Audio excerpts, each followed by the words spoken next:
Assalamualaikum warahmatullahi wabarakatuh. Perkenalkan, nama saya Dava Purbaya Nurrohim dari Pendidikan Matematika dengan NIM 4101422146. Di sini saya akan menjelaskan tentang bagaimana cara mengaplikasikan GeoGebra dan bagaimana untuk menerapkannya ke dalam fungsi. Selanjutnya, sebelum itu saya akan menjelaskan tentang fungsi injektif, surjektif, dan bijektif.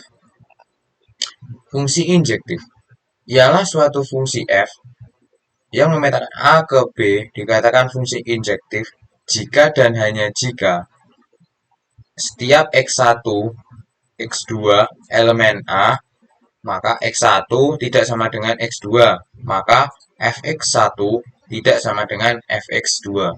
Atau bisa dikatakan bahwa fungsi injektif ialah fungsi satu-satu. Nanti kita akan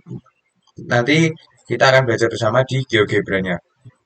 Selanjutnya ada fungsi surjektif, yang dimana suatu fungsi f memetakan A ke B dikatakan fungsi surjektif jika dan hanya jika setiap y elemen B terdapat x elemen A, sedemikian sehingga fx sama dengan y. Nanti kita akan jelaskan lagi terlebih lanjut. Selanjutnya ada fungsi bijektif, yang dimana suatu fungsi f memetakan A ke B dikatakan fungsi bijektif atau korespondensi satu-satu jika f merupakan fungsi injektif dan fungsi surjektif. Dengan kata lain, fungsi bijektif ialah gabungan dari fungsi injektif dan juga fungsi surjektif. Oke, selanjutnya kita akan pengaplikasiannya dengan GeoGebra. Sebelum itu, GeoGebra ialah aplikasi yang memuat tentang bagaimana cara kita untuk menghitung atau untuk menghitung yang lainnya, dan juga mencari koordinat seperti membuktikan tentang fungsi-fungsi yang ini tadi. Yang pertama-tama, kita bisa buat tool, kita pencet line, kita ambil contoh, misal apa ya? Misal gini deh, sini sama sini. Nah, sini ini tidak, jadi tidak. Nah, ini dapat dikatakan dari y sama dengan 2x min 6. Fungsi ini kita akan buktikan dengan apa? Pengertian dari fungsi injektif. Coba kita lihat di sini. Domain 4 memiliki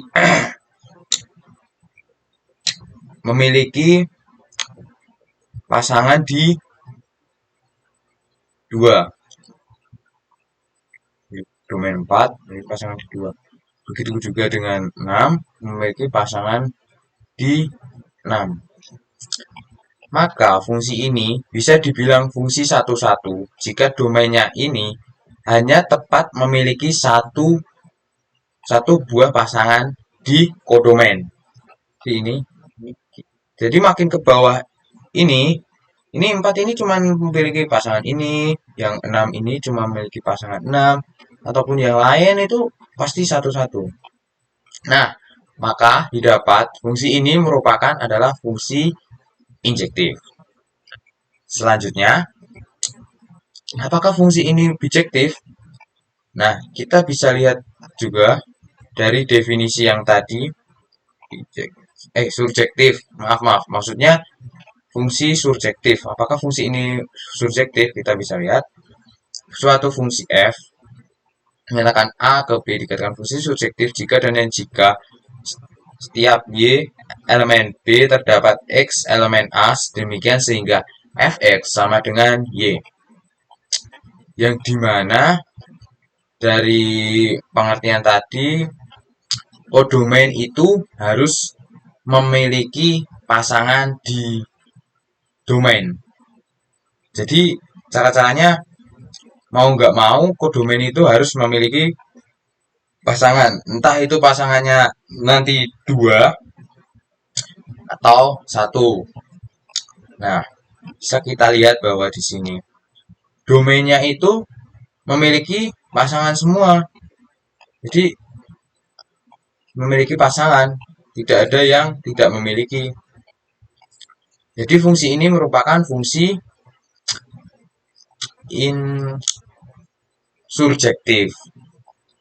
Dan juga yang tadi, oh iya yang ini tadi fungsi injektif karena dilihat dari pengertiannya, fungsi injektif itu fx1 tidak sama dengan fx2.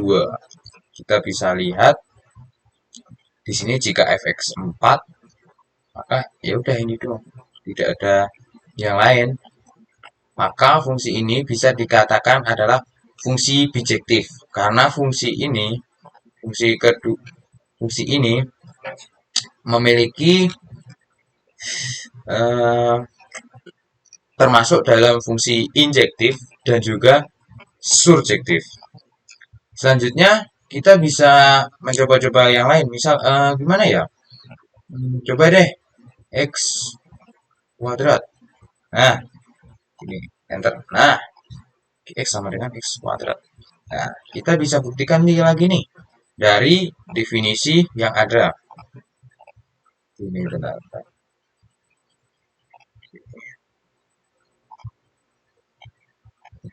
Agak kecil sih, tapi nggak apa-apa lah. Mungkin kelihatan mungkin nanti. Gini. Jadi fungsi injektif jika dan hanya jika setiap x1, x2 elemen A, x1 tidak sama dengan x2. Nah, kita bisa lihat di sini ya, bahwa fungsi ini tidak satu-satu, karena ada ada domain yang memiliki pasangan di kodomain yang sama.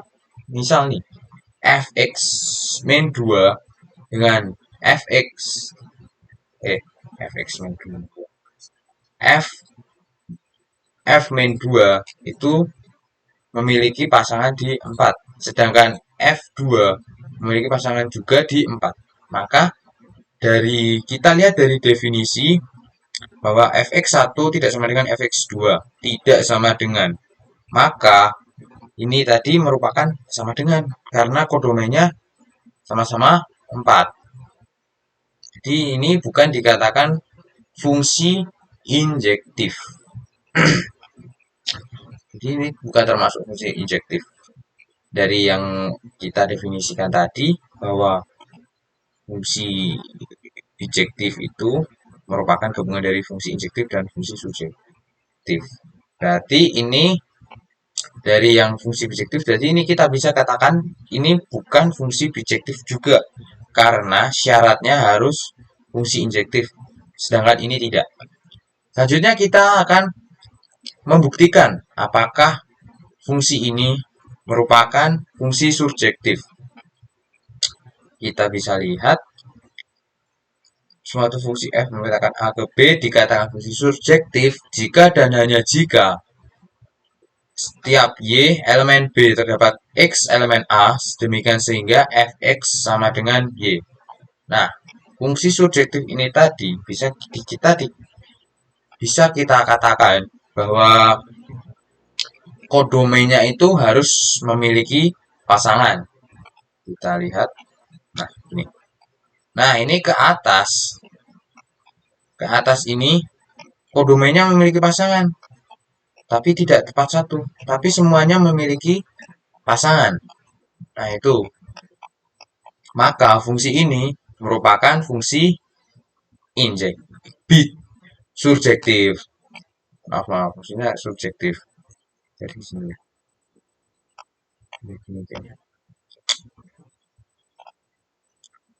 Nah, terus maaf. Tadi mana ya? Kegeser dikit, maaf. Nah, ini. Nah, ini.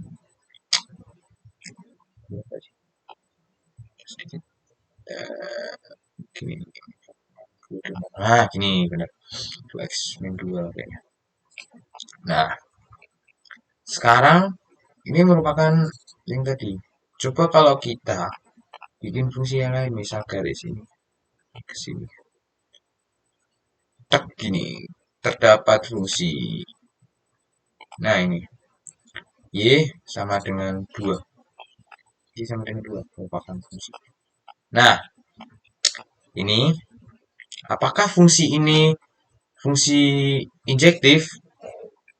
Jawabannya ialah kita lihat lagi dari definisi si injektif.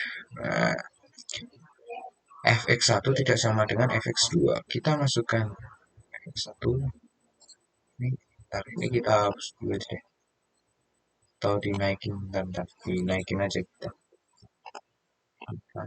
4x. Oke, set. Jadi gini. Nah, ini. Apakah fungsi ini injektif?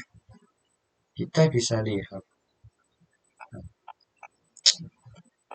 Sini, kita masukkan fx-nya itu f1 dengan f-1. Nah, itu kan sama-sama di kodomain 2. Maka, fungsi ini itu tidak injektif. Apakah fungsi ini surjektif? Oke, kita bisa buktikan. Ini, kodomainnya itu memiliki pasangan di domain. Entah itu di 2 atau di 2. Ini kalau kita unzoom gini, maka akan kelihatan bahwa kodomainnya itu semuanya memiliki pasangan. Jadi, fungsi ini merupakan fungsi bijektif. Oke, sekian dulu presentasi dari saya tentang menjelaskan apa itu cara menerapkan GeoGebra dan juga tentang pembuktian fungsi injektif, surjektif, dan bijektif melalui GeoGebra dan juga